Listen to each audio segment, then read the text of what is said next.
Sponsored by Advanced German Homeopathy Clinic. मधुमेहाची जखम, ulcer, varicose veins, कॅन्सरच्या जखमा यावर मिळवा खात्रीशीर उपचार. कर्नाटकच्या आरोग्य मंत्र्यांच्या हस्ते VK एक्सलन्स पुरस्काराने सन्मानित डॉक्टर मनोज पुजार यांच्या ॲडव्हान्स जर्मन होमिओपॅथिक क्लिनिकला आजच भेट द्या. Kalashree apartment, Khanapur road, Tilakwadi, Belgaum. Phone 7975 37 39 45. नमस्कार, मी श्वेता अंकले. तरुण भारत न्यूज बुलेटिन मध्ये आपल्या सर्वांचे स्वागत. आता पाहूया ठळक घडामोडी. ऐन उन्हाळ्यात महागाईची झळ सहन करणाऱ्या सर्वसामान्यांना पुन्हा एकदा इंधन दरवाढीचा फटका बसला आहे. आंतरराष्ट्रीय बाजारात कच्च्या तेलाच्या किमती वाढल्याने देशांतर्गत बाजारात पेट्रोल आणि डिझेलच्या दरात पुन्हा वाढ करण्यात आली आहे. मंगळवारी 19 मे रोजी देशभरात पेट्रोल आणि डिझेलच्या दरामध्ये सरासरी 90 पैशांची वाढ करण्यात आली. चालू आठवड्यामध्ये इंधन दरातील ही दुसरी वाढ असून त्यामुळे नागरिकांच्या दैनंदिन खर्चावर अतिरिक्त भार पडणार आहे. याआधी गेल्या शुक्रवारी पेट्रोल आणि डिझेलच्या दरात तब्बल 3 रुपयांची वाढ करण्यात आली होती. अवघ्या 5 दिवसात झालेल्या सलग दर वाढीमुळे वाहतूक, भाजीपाला, किराणा आणि इतर अत्यावश्यक वस्तूंच्या किमती वाढण्याची शक्यता व्यक्त होत आहे. जांबोटी गोवा मार्गावर मंगळवारी पहाटे 3:30च्या सुमारास अबकारी खात्याच्या विशेष पथकाने मोठी कारवाई करत विनापरवाना स्पिरिट वाहतूक करणारा टँकर ताब्यात घेतला. या कारवाईत सुमारे 14,000 लिटर शुद्ध स्पिरिट जप्त करण्यात आले असून एकूण 21 लाख रुपयांचा मुद्देमाल जप्त करण्यात आला आहे. मिळालेल्या माहितीनुसार गोव्याच्या दिशेने जाणाऱ्या संशयित टँकरची अबकारी विभागाच्या स्क्वॉडने तपासणी केली असता त्यामध्ये मोठ्या प्रमाणात विनापरवाना स्पिरिट आढळून आले. यानंतर अधिकाऱ्यांनी तात्काळ टँकर जप्त करून चालक मंजुनाथ याला ताब्यात घेतले. या प्रकरणी अबकारी खात्याचे अधिकारी अधिक चौकशी करत असून स्पिरिट कुठून आणले जात होते व ते कुठे नेण्यात येत होते याचा तपास सुरू आहे. या कारवाईमुळे अवैध मद्य व स्पिरिट वाहतुकीवर आळा बसण्यास मदत होणार असल्याचे सांगितले जात आहे. विधान परिषदेचे सदस्य N. रविकुमार यांनी राज्य सरकारच्या 3 वर्षांच्या कारभारावर प्रश्नचिन्ह उपस्थित करत जोरदार टीका केली आहे. बेळगाव येथील सर्किट हाऊसमध्ये मंगळवारी झालेल्या पत्रकार परिषदेत बोलताना त्यांनी अवकाळी पावसामुळे नुकसान होऊनही प्रभारी मंत्री अनुपस्थित असल्याचा आरोप केला. राज्यात पिण्याच्या पाण्याची गंभीर समस्या निर्माण झाली असून काँग्रेस आमदारांनाही विकास कामांसाठी निधी मिळत नसल्याचा दावा त्यांनी केला. तसेच राज्यातील सुमारे 5,000 शाळा जीर्णावस्थेत असून मुख्यमंत्री सिद्धरामय्या आणि उपमुख्यमंत्री DK शिवकुमार हे सत्ता संघर्षात व्यस्त असल्याची टीकाही त्यांनी केली. बुधवार दिनांक 20 मे रोजी राज्यभरातील सर्व मेडिकल दुकाने बंद राहणार असून आवश्यक औषधे नागरिकांनी आधीच खरेदी करून ठेवावीत असे आवाहन करण्यात आले आहे. ब्लिंकिट, स्विगी, झोमॅटो यासारख्या ऑनलाईन सेवा माध्यमातून औषध विक्री बंद करण्याच्या मागणीसाठी अखिल भारतीय औषध विक्रेता संघटनेने देशव्यापी बंदची हाक दिली आहे. या आंदोलनांना पाठिंबा देत कर्नाटक औषध विक्री व्यापारी संघटनेने राज्यातील 26,000हून अधिक मेडिकल दुकाने बुधवार दिनांक 20 मे रोजी मध्यरात्री 12:01 त्या रात्री 11:59 संपूर्ण एक दिवस बंद ठेवण्याचा निर्णय घेतला आहे. ऑनलाईन औषध विक्रीमुळे नोंदणीकृत मेडिकल दुकान मालकांचे नुकसान होत असल्याचा तसेच बनावट प्रिस्क्रिप्शन औषधांचा गैरवापर आणि निकृष्ट औषधांचा धोका वाढत असल्याचा आरोप व्यापाऱ्यांनी केला आहे. व्यापाऱ्यांनी केंद्र सरकारकडे GSR 220E व GSR 817E नियम मागे घेण्याची, बेकायदेशीर फार्मसी बंद करण्याची तसेच छोट्या औषध विक्रेत्यांचे संरक्षण करण्याची मागणी केली आहे. बेळगावात अत्याधुनिक वैद्यकीय सेवांसाठी आता विश्वासाचं नाव विजया दक्षता हॉस्पिटल. 24 तास अतिदक्षता विभाग, जनरल मेडिसिन, सर्जरी, डायलिसिस, प्रसूती सेवा, बालरोग, अस्थिरोग, न्यूरोलॉजी, कॅन्सर सर्जरी आणि अनेक सुपर स्पेशालिटी सुविधा सर्व एकाच ठिकाणी.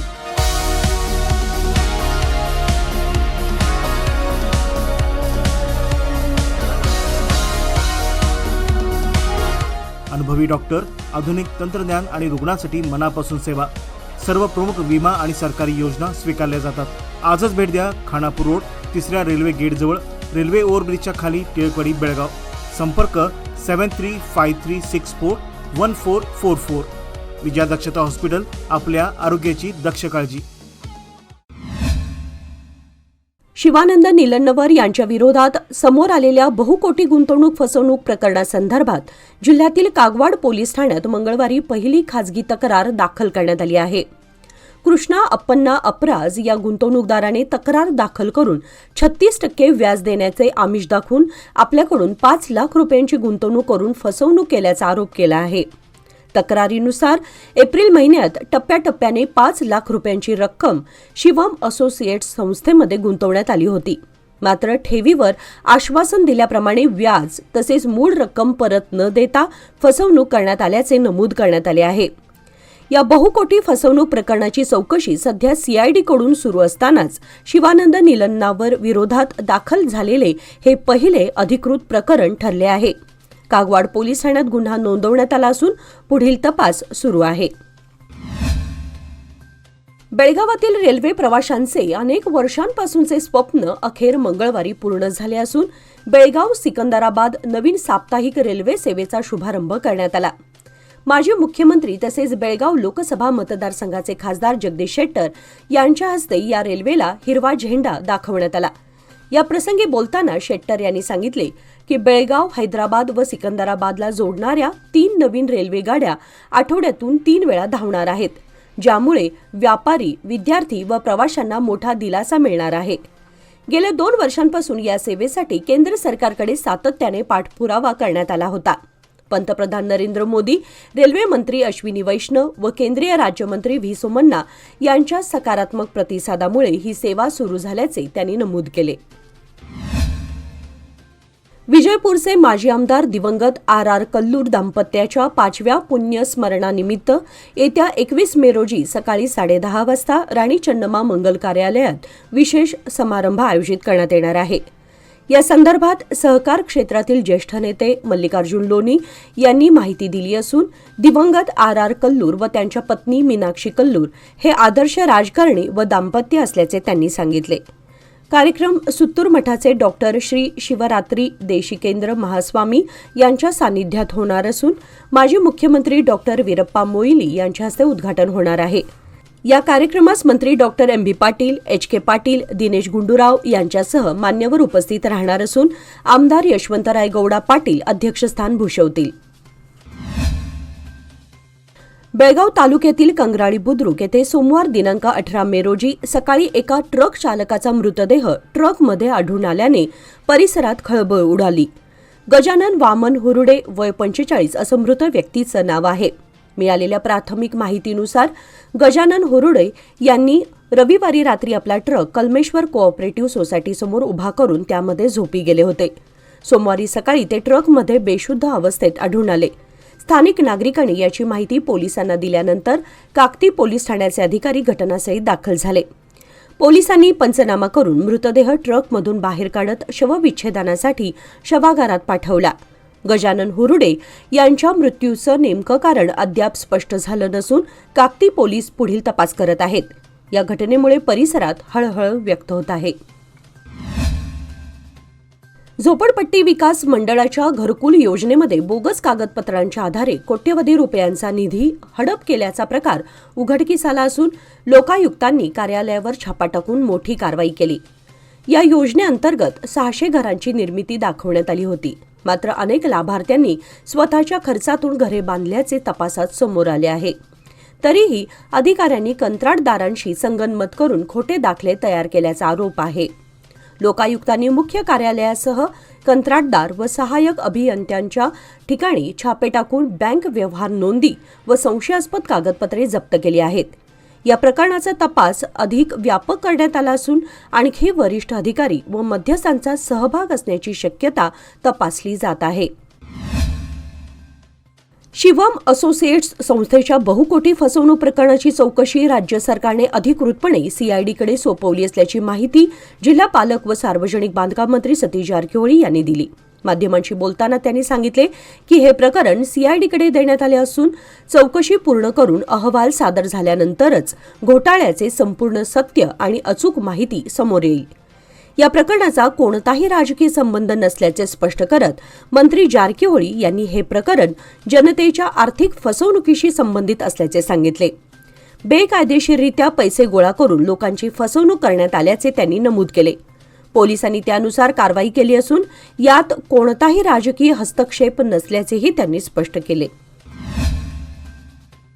सेंट्रल बस स्थानक परिसरात धारदार विळा घेऊन संशयास्पद हालचाली करणाऱ्या व्यक्तीस मार्केट पोलीस ठाण्याच्या पथकाने अटक केली आहे.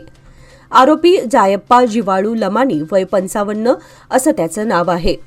पोलिसांच्या माहितीनुसार आरोपी 18 मे रोजी सेंट्रल बस स्थानकाजवळ बेकायदेशीरपणे धारदार विळा घेऊन फिरत होता. माहिती मिळताच PSI विठ्ठल हवन्नावर व त्यांच्या पथकाने कारवाई करत त्याला ताब्यात घेतले.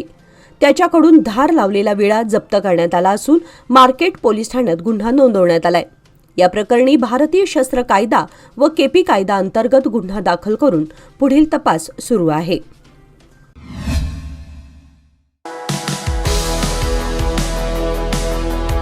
अधिक मासानिमित्त सोन्या चांदीच्या खरेदीसाठी सर्वोत्तम ठिकाण DK हेरेकर ज्वेलर्स. अधिक मास हा पवित्र आणि शुभ काळ आणि याच काळात चांदीच्या वस्तूंना विशेष धार्मिक महत्त्व. पूजेसाठी आकर्षक चांदीची भांडी, देवमूर्ती, ताट, वाट्या, समई, पैजण, निलांजन आणि सुंदर भेटवस्तूंचे खास कलेक्शन. उत्कृष्ट कारागिरी, विश्वासार्ह गुणवत्ता आणि आकर्षक डिझाईन्स ग्राहकांची पहिली पसंती. आजच भेट द्या श्री विठ्ठल भवन संयुक्त महाराष्ट्र चौकाजवळ खडे बाजार बेळगाव, तसेच तेली पाटील गली शहापूर बेळगाव येथील शोरूमला. DK हेरेकर ज्वेलर्स, विश्वास, परंपरा आणि तेजाचा संगम. महाराष्ट्र, कर्नाटक, गोवा, आंध्र प्रदेशसह विविध राज्यातील लाखो भाविकांचं श्रद्धास्थान असलेल्या सौंदत्ती येथील श्री रेणुका देवी मंदिराला 2025-26 या आर्थिक वर्षात विक्रमी 31 कोटी रुपयांची देणगी प्राप्त झाली आहे. कर्नाटक राज्यातील सर्वाधिक देणगी मिळवणाऱ्या मंदिराच्या यादीत या मंदिराने 5वे स्थान पटकावले आहे. धर्मादाय खात्याने जाहीर केलेल्या आकडेवारीतून ही माहिती समोर आली आहे. धर्मादाय खाते अंतर्गत येणाऱ्या प्रमुख मंदिरांच्या देणगींचा तपशील नुकताच प्रसिद्ध करण्यात आला. त्यानुसार कर्नाटक राज्यात सर्वाधिक देणगी कुक्के सुब्रमण्यम या प्रसिद्ध मंदिराला मिळालं असून वर्षभरात भाविकांनी तब्बल 168 कोटी रुपयांची देणगी अर्पण केली आहे. त्यानंतर इतर काही प्रसिद्ध मंदिरांचा क्रम लागतो. बेळगाव जिल्ह्यातील सौंदत्ती येथील श्री रेणुका मंदिर 5व्या क्रमांकावर स्थान मिळवत आपले महत्त्व अधोरेखित केले आहे. कॅन्टोन्मेंट बोर्ड बेळगावच्या स्वच्छता कर्मचाऱ्यांनी रेल्वे बस स्थानक परिसरात विशेष स्वच्छता मोहीम राबवली. या मोहिमेत परिसराची साफसफाई करून कचरा हटवणे, स्वच्छता राखणे आणि प्रवाशांसाठी स्वच्छ व निरोगी वातावरण निर्माण करण्यावर भर देण्यात आला. स्वच्छता कर्मचाऱ्यांच्या मेहनतीमुळे परिसर अधिक स्वच्छ आणि सुंदर दिसून येत असून स्वच्छ बेळगाव उपक्रमाला यामुळे बळ मिळत आहे. नागरिकांनीही सार्वजनिक ठिकाणी स्वच्छता राखून प्रशासनाला सहकार्य करावे असे आवाहन करण्यात आले आहे. बेळगावात हक्की पिक्की आदिवासी समाजाने जिल्हा पालकमंत्री सतीश जारकिहोळी यांना निवेदन देत समाजातील नागरिकांना मूलभूत सुविधा तसेच अनुसूचित जमातीचे जात प्रमाणपत्र देण्याची मागणी केली आहे. हक्की पिक्की समाजाच्या प्रतिनिधींनी सांगितले की अनेक वर्षांपासून ते जंगलात राहून वन्य प्राण्यांवर उदरनिर्वाह करत होते. मात्र वन कायदा लागू झाल्यानंतर वन विभागाने त्यांना जंगलातून बाहेर काढले. त्यामुळे अनेक कुटुंबांकडे आजही कोणतीही सरकारी नोंद, ओळखपत्र किंवा जात प्रमाणपत्र उपलब्ध नाही. शासनाने समाजातील नागरिकांना निवारा, पिण्याचे पाणी, वीज, शिक्षण आणि आरोग्य सुविधा उपलब्ध करून द्याव्यात. तसेच अनुसूचित जमातीचे प्रमाणपत्र तातडीने देण्यात यावे अशी मागणी निवेदनाद्वारे करण्यात आली. पावसाळा तोंडावर आला असताना बळ्ळारी नाल्यात साचलेला गाळ तातडीने काढून नाल्याची युद्धपातळीवर स्वच्छता करावी, तसेच भविष्यात पूरस्थिती टाळण्यासाठी नाल्याचे काँक्रिटीकरण करण्यात यावे अशी मागणी वडगाव येथील शेती सुधारणा युवक मंडळाने जिल्हाधिकारी व बेळगावचे खासदार जगदीश शेट्टर यांच्याकडे केली आहे. रमाकांत कोंडुस्कर, देविदास खन्नुकर आणि कीर्तिकुमार कुलकर्णी, अमोल देसाई यांच्या नेतृत्वाखाली शिष्टमंडळाने निवेदन सादर केले. वडगाव व येळूर परिसरातील शेतकरी बळ्ळारी नाल्याच्या दयनीय अवस्थेमुळे गंभीर अडचणींना सामोरे जात असल्याचे नमूद करण्यात आले आहे. सुमारे 32 किलोमीटर लांबीचा हा नाला पावसाचे पाणी व सांडपाणी वाहून नेणारी मुख्य जलनिस्सारण वाहिनी असून सुमारे 600 एकर सुपीक शेती या परिसरात आहे. मात्र गाळ साचल्याने नाल्याची खोली कमी होऊन पाण्याचा प्रवाह अडथळीत होत असल्याने वारंवार पूरस्थिती निर्माण होत असल्याचे निवेदनात म्हटले आहे. मनोहर हलगेकर, रामचंद्र पाटील, मंगेश नागोजीचे, उमेश पाटील आदी उपस्थित होते. बेळगावातील गणाचारी गल्ली येथे हिंदू खाटीक समाजातर्फे गुणी विद्यार्थ्यांच्या सत्कार समारंभाचे आयोजन करण्यात आले होते. कार्यक्रमाच्या अध्यक्षस्थानी उदय घोडके होते. प्रमुख पाहुणे दीपक गायकवाड तथा पत्रकार सुभाष गायकवाड यांच्या हस्ते स्नेहल अमोल घोडके, भक्ती संजय शेडगे, अथर्व नयनेश बसरगे आणि तेजस नागेश प्रभावळकर या 4 गुणी विद्यार्थ्यांचा पुष्पगुच्छ, शाल व भेटवस्तू देऊन गौरव करण्यात आला. यावेळी आर्या गायकवाड यांनी आजच्या युवा पिढीला मार्गदर्शन करत महिलांच्या सबलीकरणाबाबत आपले विचार व्यक्त केले. कार्यक्रमाचे सूत्रसंचालन सुधीर घोडके यांनी केले. समारंभात सागर भोपळे, सचिन काळगेकर, अनिकेत भोसले, आकाश शारबिद्रे, राजू कांबळे, श्रीकांत कांबळे यांच्यासह महिला वर्ग व समाज बांधव मोठ्या संख्येने उपस्थित होते. शेवटी चंद्रकांत बेळगावकर यांनी आभार प्रदर्शन करून कार्यक्रमाची सांगता केली. लोकमान्यच्या मुदत ठेव योजना म्हणजेच सुयोग्य कालावधी सर्वोत्तम व्याजदर. आता तुमच्या गुंतवणुकीवर मिळवा 10.10% परतावा. अधिक माहितीसाठी आजच संपर्क करा 1800212405. लोकमान्य, प्रत्येक पावलावर तुमच्या सोबत. योजना फक्त सभासदांकरिता. नियम व अटी लागू. बैलहोंगल तालुक्यातील होसूरजवळील यक्कुंडी येथे मुसळधार पावसामुळे बांधकामाधीन पुलालगतचा तात्पुरता पूल वाहून गेल्याने बैलहोंगल मुन्नवळी राज्य महामार्गावरील वाहतूक पूर्णपणे ठप्प झाली. या घटनेमुळे सोगल क्षेत्र, माटोळी, मल्लूर, यक्कुंडी, दुबदाळसह अनेक गावांचा संपर्क तुटला असून नागरिकांना पर्यायी मार्गांचा वापर करावा लागत आहे. खासदार जगदीश शेट्टर यांच्या प्रयत्नातून कोट्यवधी रुपयांच्या निधीतून नवीन पुलाचं बांधकाम सुरू करण्यात आलं. मात्र ग्रामस्थांनी पुलाचं काम संथ गतीने सुरू असल्याचा आरोप करत संबंधित गुत्तेदाराला काळ्या यादीमध्ये टाकून अनुभवी गुत्तेदारामार्फत काम तातडीने पूर्ण करण्याची मागणी प्रशासनाकडे केली आहे. पंतप्रधान नरेंद्र मोदी यांच्या पेट्रोल व डिझेलचा वापर मर्यादित ठेवण्याच्या आवाहनाच्या पार्श्वभूमीवर विजयपूर लोकसभा मतदारसंघाचे खासदार रमेश जिगजिणगी यांनी सोमवारी इलेक्ट्रिक बाईकने जिल्हाधिकारी कार्यालय गाठून नागरिकांचे लक्ष वेधले. विजयपूर शहरातील आपल्या कार्यालयातून इलेक्ट्रिक बाईकवरून प्रवास करत ते जिल्हाधिकारी कार्यालयात पोहोचले, जिथे त्यांनी अधिकाऱ्यांसोबत विविध सार्वजनिक समस्या व विकास कामांवर चर्चा केली.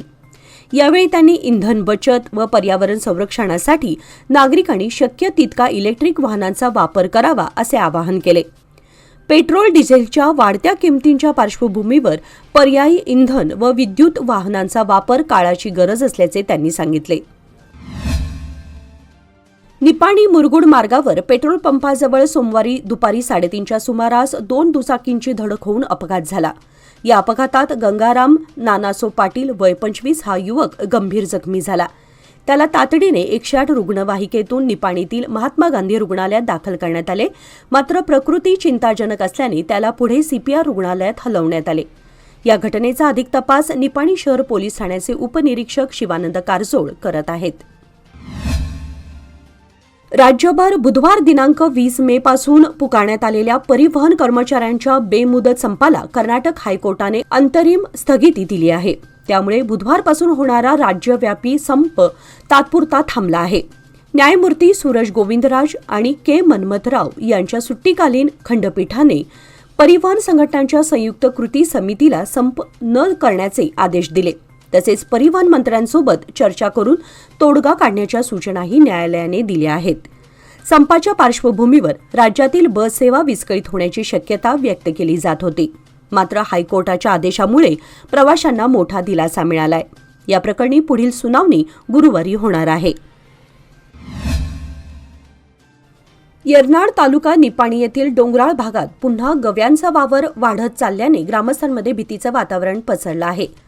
मागील 2 महिन्यांपूर्वी यरनाड येथील रामलिंग डोंगराळ परिसरात गव्याचा वावर होता. आता पुन्हा गत 4 दिवसांपासून पुन्हा गव्यांचा कळप आल्याने ग्रामस्थ व शेतकरी वर्गात भीतीचं वातावरण पसरलंय.